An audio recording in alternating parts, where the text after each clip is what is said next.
not unconstitutional.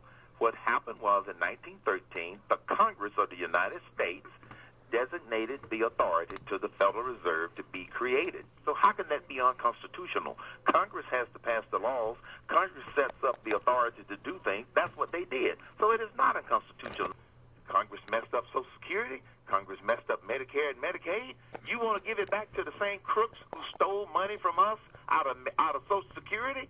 No, I would rather fix the Federal Reserve and get it to do the mission that it was charged with rather than putting it back in the hands of a committee of 535.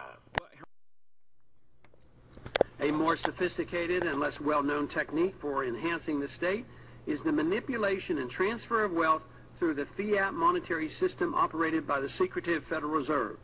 But he doesn't say what you replace it with.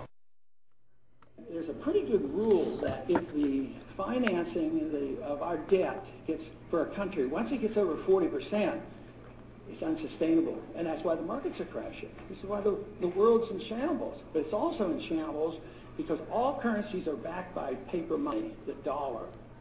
And people are getting tired of it. And when they reject it, believe me, you're going to see some real fireworks. You've seen nothing yet coming because we're going to see a collapse of the dollar. We're going to see prices rapidly rising. And what's telling you that the only true measurement of a currency for thousands of years has been the relationship to gold. And gold is market money. And you can't say, oh, legal tender laws will force you to use depreciating currency. They can't overcome the natural law. And the market says that the dollar is losing value. In the 1970s, when they went off the gold standard, Nixon devalued the currency, went from $35 to $38, and then to $42. And we ushered in a decade of a devastating stagflation. High unemployment rates and high price increases, interest rates up to 21%, and he only did a little bit. Now, then gold was 1/35 of an ounce of gold, and now it's 1/1800th of an ounce of gold. Bad news.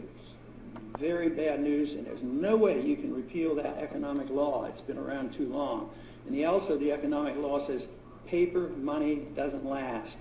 Who wants to go back and use the continental dollar? It had no backing. I mean, this faith in paper is to me just astounding, and you can't force people to use something that has no value. But you can fool people for a long time, but you can't fool the people. But he doesn't say what you replace it with.